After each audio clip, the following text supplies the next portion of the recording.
things are defining of you, and that you cannot connect with someone who doesn't understand that experience, which to me is antithetical to the idea of art, which is that you can communicate experience and that you can empathize and that you can understand others, whether or not you experience their exact expression of experience. And I think that's a hard thing, and I think that you get into trouble if you vocalize things. So maybe I'm getting myself into trouble, but I don't know. I mean, I think it's worth considering to trouble that notion that through art we can empathize and communicate with each other, even, God forbid, with a Trump voter, or, whatever. I mean, I really feel, like totally triggered by all that. And I'm sure most of your listeners probably do as well, is that, there's no like escape hatch for us out of this situation, is that, the only way is forward, now. And so we trudge our way through that by making our work. And I do think you're right, is that the more overtly political work is, the more easily it's put into a category of irrelevance or, artists just being crazy. Or even it's art for this particular point in time. Mm-hmm. And maybe it resonates now, but it won't might resonate. not. It won't last. Yeah. Right. But then again, a lot of work, is has value because of the context that it was made in. Work that we see in the museum, it was, the reason it's there is because of the impact in the context of when it was made. Of the discourse or the dialogue of art. And so, there I've landed on both sides of the argument. Make it, don't make it. Just go out and make something. Yeah. Right? And so. Yeah, and I think it's challenging. But sometimes it's more explosive if you're just, working and continue to work. It's like Picasso continued to work in occupied Paris, and and then we have Guernica. So I see him as like, speaking out, but also keeping his head down and all of that. And then also perpetuating really harmful myths about creative practice. But yeah, and so I think, rounding that back is like, sometimes there's a guilt of like, just investigating what's possible with color and line and surface and the two-dimensional picture plane and all of that in our time is that relevant. And I'm reading a book, I just got it, called Your Art Will Save Your Life, and it's a short little it was recommended by Maggie Nelson, who wrote The Argonauts, but it's just this treatise about like the most important thing, regardless of the political climate, is just to keep making your work. And sometimes you might feel like, oh, is this selfish or is this irrelevant? But you're not the only person that ever felt that way, Well, it reminds me of Seth Godin. I don't know if you've... Seth Godin writes about how, we're all artists. Whether, we're talking about you and I who have a whatever, more obvious title, yeah. But, the person who is a mortgage banker, he is, being committed to your craft and being the best you can at it, and, creating, work and relation, that you are an artist, pursue your life as if you're an artist at whatever you do. Yeah, it was Joseph Beuys. I mean, everyone is an artist. It's like the Nasher did a screening of the new Beuys documentary, and I was somewhat skeptical when I went to watch it because I had conflicted feelings of, he was a Nazi pilot and the machismo of it all, and I came away just really excited about his work and his way of kind of trying to tell truths, but being inside, he was, speaking out against capitalism while also doing whiskey ads in Japan to pay for his practice is like, whatever you have to do because you have to do it, then you have to do that thing. Right. But what you can do can be beautiful and can move people, and but that's not just artists, you know. Right. And also, a thing that kind of like sticks in my craw is that, like, when people be like, "Oh, you're so creative," I'm like, "Am I? I'm just making my work and pursuing to its ends."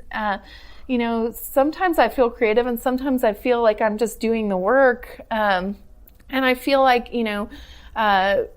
Philip Glass was a plumber. Plumbers are creative, Right. And a taxi cab driver. Yeah, and think spatially and think in connected ways. And so artists don't have the corner on the creative market anymore. Maybe they did. I don't think so. I mean, certainly Da Vinci was, the Renaissance man, right? Right. So, that to me is seems like a new idea, but I think it just really needed to be refreshed with people. Is that you can't outsource those human impulses to the creatives, or it's like in the office, these people are creative, you are not, they will do this job for you, right? And so, and those labels, I think, are really detrimental to people, as they cut off a certain part of their humanity in that experience, and just sort of like tell themselves that that's who they are, that's fine. And that's a deadening that I just feel like is inhumane. So, but yeah. Yeah, no, I mean, I've seen, I know personally, I've always pursued this, and, I've pursued the craft, but I've never felt like I'm as creative as I want to be, right? I can understand then that. People will say, "Oh, you're such a creative person." And you're like, am I really? Because my standards for my own creativity are like beyond. I want to be at an even more creative level, and I feel like you're grasping at something that you're not sure that you're never going to reach. That's part of making art, and I think that was part of an early heartbreak that encouraged me more towards design as a way of self-preservation, because I was so, your frontal lobe is not fully developed till you're 25 or something god-awful like that, which is like, if something didn't live up to my expectations, I took that exceedingly hard, devastating. And it took me a long time to realize, like, oh, that's just part of it. Like, that's just part of realizing something with limit. And also, Eric Fischl did a talk at the Dallas Contemporary. I love Eric Fischl, and I'm so excited for his show.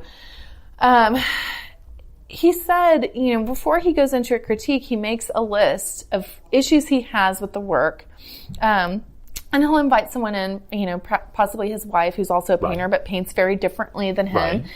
And, listen to them talk and critique, and if they hit on something that he was already thinking about, then he'll go back and look at that thing, and whatever else that they say maybe is just a result of his lack of talent. And hearing someone like him say that, it made me feel like, what, the way that I paint is the way that I paint is the way that I paint is the way that I make work.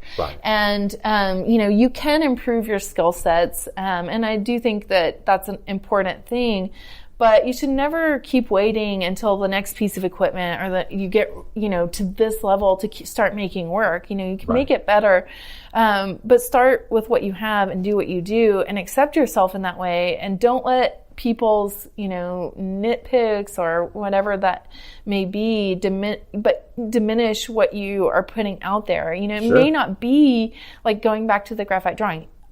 My goal in my work is not to do that any longer. And I don't know how I could keep doing that in a world with Bill Viola's videos, and be relevant, So it's like with him saying that, what really emboldened me to punch back with what I'm really after and what matters in my work, and leave the rest out of it.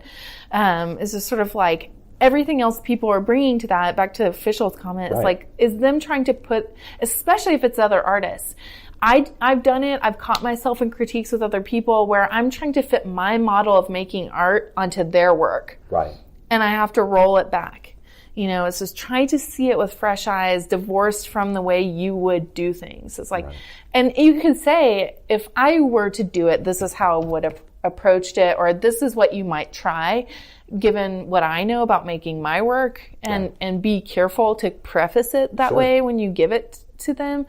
But, I was really kind of like using the, old Christianese of like, I was really convicted of like, oh, I do that, I gotta reel that back in. But also it's freeing to sort of help you interpret the feedback that you're getting from others, so that it's useful and beneficial for the both of you to like go through that conversation. Sure. So, that's part of the conversation that's come up again and again as we've gone through this, and that is, how do you filter, how do you choose to filter out that critique? Who do you let into, who do you let in to like actually have that dialogue with you? Because, sometimes, you don't, I think some artists, their headspace is a very fragile state.